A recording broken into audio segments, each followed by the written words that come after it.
साल 2023 विश्व कप का साल है। अक्टूबर नवंबर में 50 ओवरों वाला क्रिकेट विश्व कप खेला जाना है। उसके लिए भारत की तैयारियां चल रही हैं। लेकिन इस साल अगर हम बात करें तो भारत अब तक 3 वनडे सीरीज खेल चुका है। उन 3 सीरीज को तैयारियों का हिस्सा माना जा रहा है। तो इन 3 सीरीज के संपन्न हो जाने के बाद भारत की तैयारियां कैसी हैं और विश्व कप में जाने के लिए भारत कितना तैयार है, आज इसी विषय पर बातचीत करूंगा। नमस्कार, आप देख रहे हैं न्यूज बाय स्कोप और मैं हूं राकेश रंजन।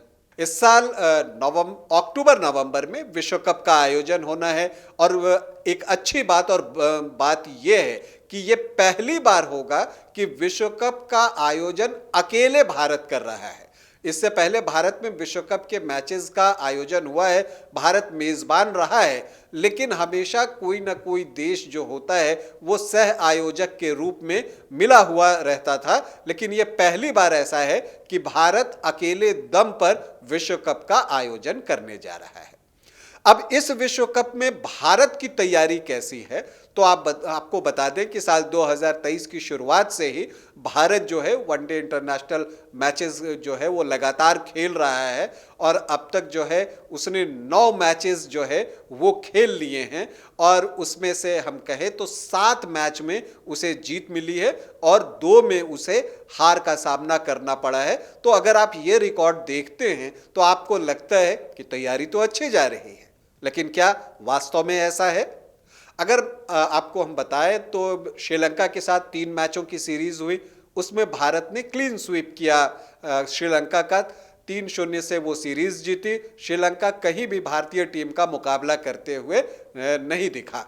इसके बाद जो एक और सीरीज होती है वनडे इंटरनेशनल मैचेस की, वो न्यूजीलैंड के साथ होती है। तो न्यूजीलैंड भी जो है भारत के सामने वनडे इंटरनेशनल्स में खड़ा नहीं रह सका और भारत ने बड़ी आसानी से न्यूजीलैंड से भी सीरीज जो है 3-0 से जीत ली और उसका सुपड़ा साफ कर दिया। लेकिन इन 2 सीरीजेस पर अगर हम नजर डालें, इन 2 सीरीज पर जो कि श्रीलंका और न्यूजीलैंड के बीच हुआ, अगर हम उसकी बात करें तो वहां पर आप देखते हैं कि न्यूजीलैंड टीम में कुछ प्रमुख खिलाड़ी नहीं आए थे। लेकिन जो सीरीज ऑस्ट्रेलिया के साथ भारत ने खेली है ना, वो बहुत महत्वपूर्ण थी और उससे आप किसी नतीजे पर पहुंच सकते हैं, क्योंकि ऑस्ट्रेलिया एक बराबर वाली टीम थी और वो जो कहते हैं कि आप एक क्वालिटी की टीम थी। अब ऐसे में आप देखें तो जो इंग्लैंड है, ऑस्ट्रेलिया है, ये ऐसी टीमें हैं जो भारत के सामने मुश्किलें खड़ी कर सकता है विश्व कप में। तो उसी आधार पर आप तैयारियों को परखने का काम करते हैं। तो जहां पर मुकाबला बहुत बराबरी का था, ऑस्ट्रेलिया से था, वहां पर ऑस्ट्रेलिया ने पिछड़ने के बाद वापसी की और सीरीज 2-1 से अपने नाम कर ली। तो भारत को 1-2 की शिकस्त झेलनी पड़ी ऑस्ट्रेलिया के खिलाफ सीरीज में और यह निश्चित तौर पर भारतीय जो थिंक टैंक है उसके लिए सोचने की बात है कि आखिर आप ऑस्ट्रेलिया से क्यों हार गए। अगर हम तैयारियों का जायजा लें और हम देखें जो मैचेस खेले गए हैं तो हमने देखा है कि जो समस्याएं आ रही है वो क्या क्या है। तो पहली समस्या तो यही है कि जो भारत का टॉप ऑर्डर है वो अपने प्रदर्शन में कंसिस्टेंसी नहीं दिखा पा रहा है। किसी मैच में शुभमन गिल ने दोहरा शतक लगा दिया, एक बार ईशान किशन ने भी दोहरा शतक लगा दिया, विराट कोहली के बल्ले से भी शतक आया, लेकिन जो कंसिस्टेंसी की हम बात करते हैं ना, वो टॉप ऑर्डर में मिसिंग है। टॉप ऑर्डर जो है लगातार निरंतरता के साथ प्रदर्शन कर पाने में अब तक सफल नहीं हुआ है। रोहित शर्मा का प्रदर्शन भी अब तक वैसा नहीं रहा है जिसे उल्लेखनीय कहा जा सके। अगर आप देखें तो रोहित 30-35 के आसपास जाकर उसके बाद आउट हो जाते हैं। तो ये भारतीय टीम के लिए एक चिंता का विषय है। चाहे रोहित हो, विराट हो, ये इन सभी के प्रदर्शन में एक निरंतरता होनी चाहिए, क्योंकि जब आप विश्व कप जैसा बड़ा टूर्नामेंट खेलने जा रहे हैं और उसकी तैयारियों में लगे हैं तो आपके जो टॉप के बैटर्स हैं उनके प्रदर्शन में कंसिस्टेंसी की नितांत आवश्यकता है और वहां पर यह चीज भारतीय टीम में अब तक मिसिंग दिखी है। तो उस पर काम किए जाने की जरूरत है। इसके अलावा सूर्य कुमार यादव का फॉर्म बड़ी चिंता की बात है।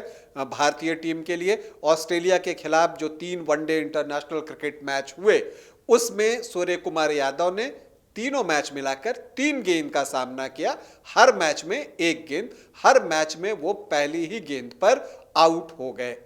जहां पहले 2 मैच में उन्हें जो है मिचेल स्टार्क ने आउट किया, तो आखिरी मैच में एस्टन एगर ने उन्हें अपना शिकार बनाया। अगर हम भारतीय टीम की और बल्लेबाजी की अगर हम बात कर रहे हैं और वो बातें निकली हैं टॉप ऑर्डर की और सूर्य कुमार यादव की, तो हमें एक चीज तो जो चीजें देखने को मिली हैं वो ये मिली हैं कि जो इंडियन बैटर्स हैं ना, जब पिच थोड़ी सी भी मदद गेंदबाजों को दे देती है तो जो है इनका बल्ला चलना रुक जाता है या ये वहां पर खड़ा हो पाने में सफल नहीं हो पाते। अगर आप ऑस्ट्रेलिया के साथ हाल ही में संपन्न सीरीज के मैचेस को याद करें तो आप देखेंगे कि मुंबई और विशाखापत्तनम में जहां तेज गेंदबाजों को थोड़ी सी मदद थी तो इंडियन बैटर्स ने ऑलमोस्ट उनके सामने घुटने टेक दिए थे।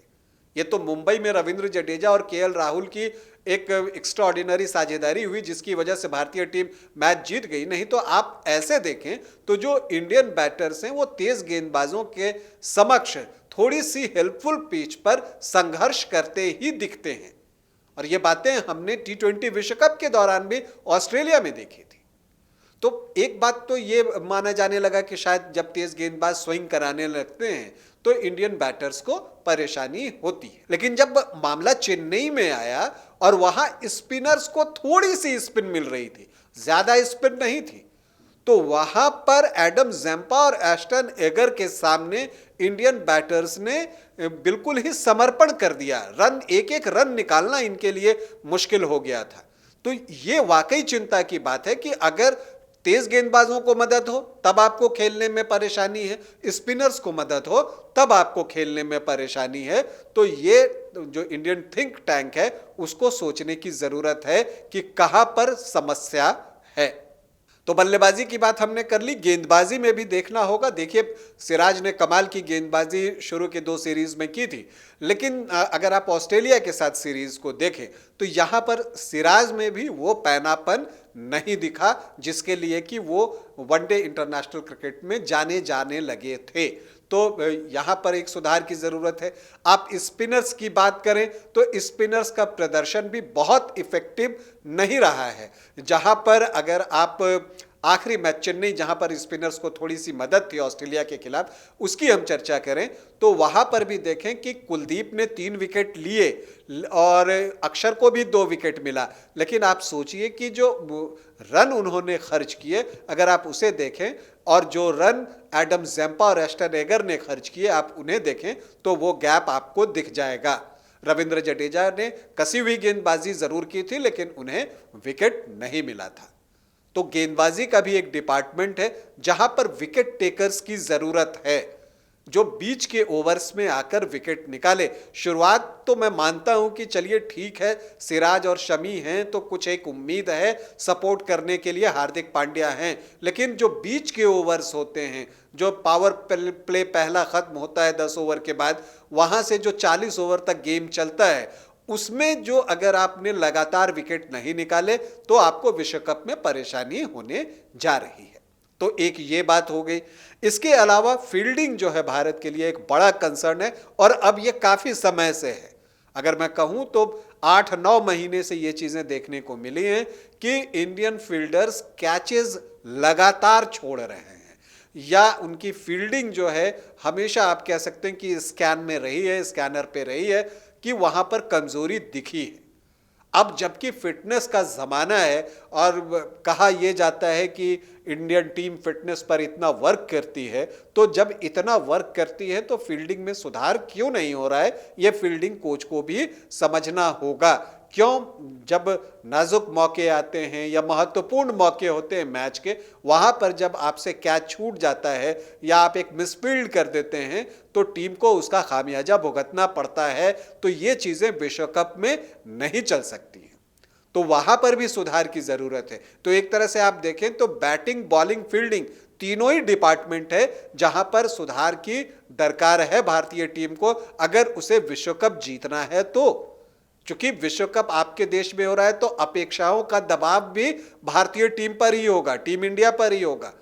पब्लिक का सपोर्ट तो आपको मिलेगा मैच के दौरान, लेकिन प्रदर्शन का दबाव भी भारतीय टीम पर होगा विश्व कप के दौरान, इससे इनकार नहीं किया जा सकता। और इस टीम के साथ जो देखने को मिल रहा है कि जब दबाव पड़ता है तो ये टीम बिखरती है, और यही चीज एक और चिंता बढ़ाने वाली बात है कि दबाव में भारतीय टीम कैसा प्रदर्शन करती है, ये देखने की भी जरूरत है।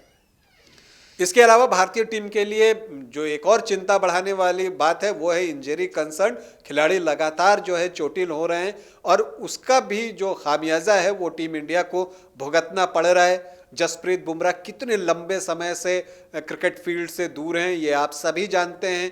T20 विश्व कप नहीं खेल सके, अब जाकर उनका ऑपरेशन हुआ है, रिकवर कर रहे हैं, तो भी आप मानकर चलिए कि अगस्त के पहले तो वो प्रैक्टिस के लिए मैदान पर उतर नहीं पाएंगे। अब अगर वो अगस्त में आते हैं तो वो किस तरह की लय में है ये भी देखना ज़रूरी होगा, क्योंकि जसप्रीत बुमराह को मिस करती है टीम।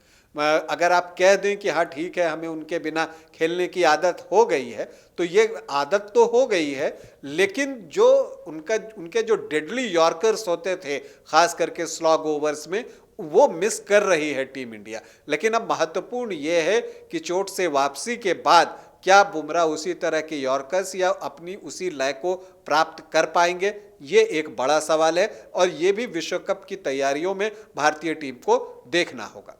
श्रेयस अय्यर की चोट गंभीर है, डॉक्टर्स ने उन्हें भी ऑपरेशन के लिए कहा है। अब वो ऑपरेशन हैं या नहीं करवाते हैं, आईपीएल में खेलते हैं या नहीं खेलते हैं, ये उन्हें तय करना है। लेकिन चाहे वो श्रेयस अय्यर को हमने देखा है कि वो फिट होकर, जब भारत और ऑस्ट्रेलिया के बीच पहला क्रिकेट टेस्ट मैच हो रहा था वो फिट नहीं थे, वो नहीं खेल सके थे। दूसरे मैच से आए और फिर जब चौथा टेस्ट मैच हो रहा था तो उसके बीच में उन्हें वो चोट उभर आई थी। तो क्या ऐसे चोटिल खिलाड़ियों पर भारतीय टीम जो है उसे टीम में 11 में शामिल करना चाहेगी? क्योंकि अगर मैच के दौरान इस तरह की कोई समस्या विश्व कप के मैच के दौरान आ जाती है तब तो आपके लिए बहुत भारी पड़ सकता है। तो ये चीज़ भी सोचने की ज़रूरत है। दीपक चाहर हालांकि अब फिट हो गए हैं, लेकिन हमने ये भी देखा है कि दीपक चाहर, न सिर्फ दीपक चाहर बल्कि कई खिलाड़ियों को हमने देखा है कि उन्होंने चोट से वापसी की है, वो खेले हैं, कुछ एक मैच खेलते हैं और फिर वापस से वो चोट उभर कर आ जाती है और फिर से वो बाहर हो जाते हैं। तो ये सारे कंसर्न्स जो हैं वो हैं। जैसा मैंने कहा, टॉप ऑर्डर का परफॉर्मेंस, सूर्य कुमार यादव का प्रदर्शन, खास करके तब जबकि श्रेयस अय्यर का खेलना जो है वो कंफर्म नहीं है। इसके अलावा भारत की बॉलिंग, उसमें स्पिन डिपार्टमेंट का योगदान कितना होता है वो महत्वपूर्ण है। इसके अलावा जो फील्डिंग है भारतीय टीम की वो चिंता की बात है।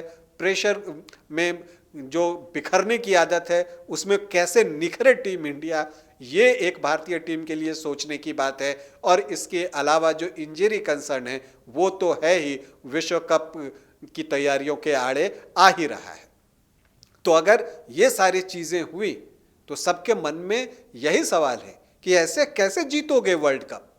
तो मुझे लगता है कि भारत की जो थिंक टैंक है वो इतना समझती है चीज़ों को और वो इस पर निश्चित तौर पर वर्कआउट करेगी, लेकिन वर्कलोड कम करने की भी ज़रूरत है।